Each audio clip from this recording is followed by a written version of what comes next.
Não é novidade para ninguém que o concreto armado é muito utilizado aqui no Brasil para fazer casas, prédios, hospitais, qualquer tipo de construção. E é super importante nós, engenheiros civis, aprendermos a como dimensionar uma estrutura de concreto armado. No entanto, eu acredito que é muito importante a gente entender como que o concreto funciona e o porquê que ele é tão importante na construção antes da gente aprender a dimensionar. Se eu tivesse tido essa aula aqui antes de começar a fazer os cálculos, eu acredito que eu teria rendido muito mais no meu curso de concreto armado. Então, nesses 10 minutinhos eu quero te ensinar qual que é o básico do concreto armado, por que é que a gente calcula, o que a gente está calculando, para que quando você for fazer os cálculos, sua vida fique muito mais fácil. Mas antes de começarmos, deixa eu me apresentar. O meu nome é Vitor, eu sou engenheiro civil formado pela Faculdade de Engenharia Civil, Arquitetura e Urbanismo da Unicamp, e hoje vamos começar aqui a nossa primeira aula de concreto armado, fazer uma introdução de como ele funciona, e hoje a gente não vai ver conta, a gente vai ver mais como o material funciona e onde que a gente tem que armar, o que é esse concreto armado, como ele funciona. Vamos iniciar então falando primeiro da composição do concreto armado. O concreto armado não é nada mais do que a união de dois elementos, o concreto e as barras de aço. A gente vai ter a nossa viga de concreto, nosso pilar de concreto, e a gente vai armar essa viga ou esse pilar com barras de aço. E daí surge o concreto armado. E do que é composto esse concreto? Como que ele funciona? Ele é composto por esses elementos aqui. Então nós temos o cimento, nós temos agregados graúdos, que nesse caso é a brita, temos areia, temos água e temos alguns aditivos. Misturando esses elementos nas devidas proporções, a gente consegue o concreto para poder fazer as nossas construções. O concreto, portanto, é um material heterogêneo. Os seus compostos não se misturam completamente. Vocês vão ver que você vai colocar tudo dentro da betoneira, vai girar lá a betoneira e os elementos eles vão tentar se unir, só que não é de uma forma homogênea. Por esse motivo, é um material que requer uma análise mais complexa e seus parâmetros de cálculo são obtidos de forma empírica. Por conta dele ser esse material complexo, não é tão fácil assim você falar, essa conta aqui que descreve o concreto. Não, é um pouco mais complicado do que isso. Existem contas que a gente usa para poder definir a sua resistência, o quanto que ele aguenta de carga, mas eles são obtidos de forma empírica, através de outros experimentos que foram normatizados, que estão dentro da norma. E que norma é essa? Esses parâmetros e estruturas de cálculo podem ser obtidos na norma NBR 6118. Ela é muito famosa, se você trabalhar com estruturas, com certeza você vai ouvir falar muito dessa norma, você vai precisar ler ela, e é assim que a gente consegue entender a base do material. Vamos para o nosso segundo tópico. Por que o concreto armado é tão utilizado? O concreto ele é excelente em resistir à compressão. Então, nesse exemplo aqui, a gente tem um pilar que está engastado na base e a aplicação de uma força vertical bem no CG da nossa figura. Se a gente fazer o diagrama de normal, a gente obtém esse diagrama negativo, porque a gente está comprimindo o pilar. E nesse caso, o concreto ele é excelente em resistir essa tensão. Esse é o principal ponto do concreto. No entanto, o concreto é péssimo em resistir à tração. Por esse motivo, são utilizadas as barras de aço. Então é por isso que a gente usa o concreto armado. Porque o concreto ele é excelente para você comprimir ele. Nossa, é uma beleza. Mas quando você vai ter tensões de tração, quando você tem uma viga, por exemplo, sofrendo uma carga, ele é horroroso. Você precisa colocar aço, as barras de aço, para poder resistir a essas tensões. Então é o que eu escrevi aqui, ó. Elas absorvem os esforços de tração e solucionam essa fraqueza do concreto. Então aqui eu trouxe um exemplo, com base nas aulas de diagrama que eu fiz aqui anteriormente. Se você não viu as aulas de diagrama, assista porque estão muito boas.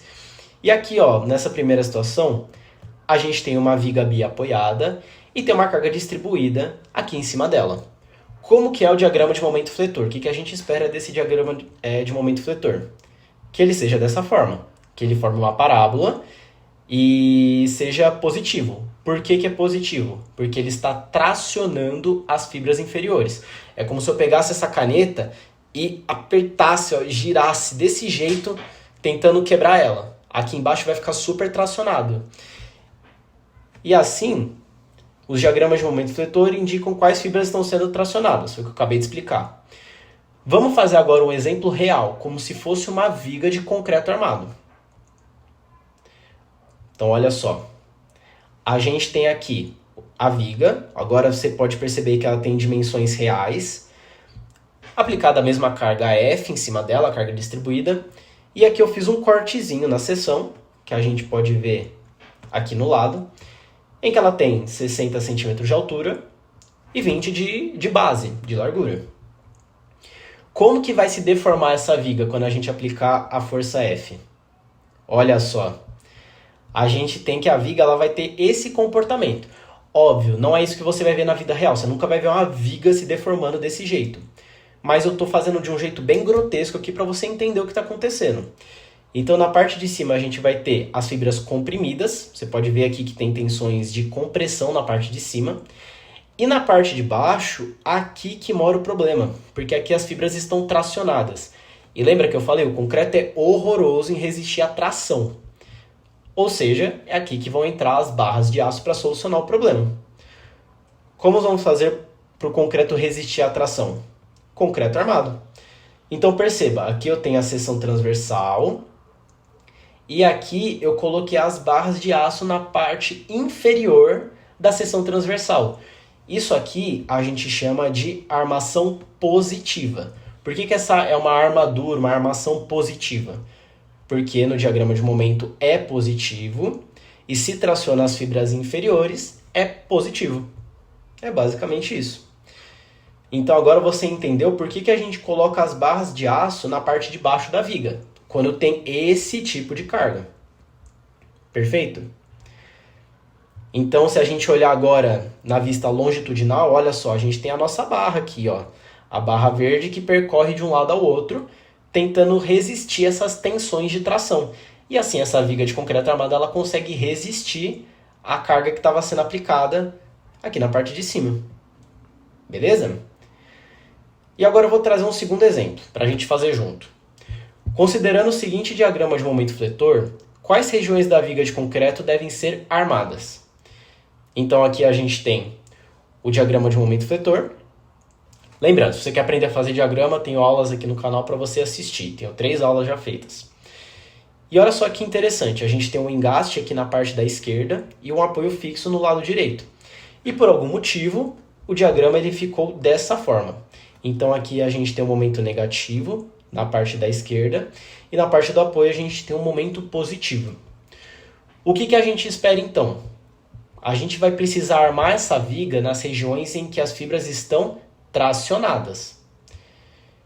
Então vamos fazer essa parte aqui da direita que é o que a gente já acabou de ver no exemplo anterior.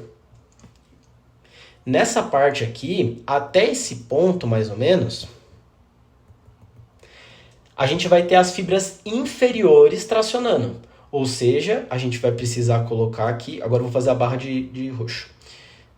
A gente vai precisar colocar aqui as barras de aço para resistirem a esse momento fletor aqui, certo? Então deixa eu colocar aqui barras de aço. Barras de aço. E na parte da esquerda, aqui vai acontecer algo diferente. A gente vai precisar que a armadura fique na parte de cima. Por quê? Como o momento é negativo, a gente tem que as fibras superiores estão tracionando. É isso que significa esse diagrama. Então, com certeza, essa região de cima aqui do concreto, ela vai estar precisando de ajuda, porque o concreto não resiste à tração. Então, a gente coloca as barras aqui e assim a gente consegue resistir a essa tensão de tração. E é claro, tem questão de transpasse, questão de ancoragem, que eu não estou abordando aqui nesse caso. Então, nem estribos, porta-estribos, que são assuntos mais complexos, mas eu queria aqui trazer a principal ideia do porquê que a gente tem o concreto armado, porquê que ele é tão usado. E, bom, dessa forma eu encerro a aula, espero que vocês tenham gostado. Se gostaram, deixa o gostei, comente o que você achou e o que você quer ver aqui nos próximos vídeos, beleza? Então é isso, valeu, até mais!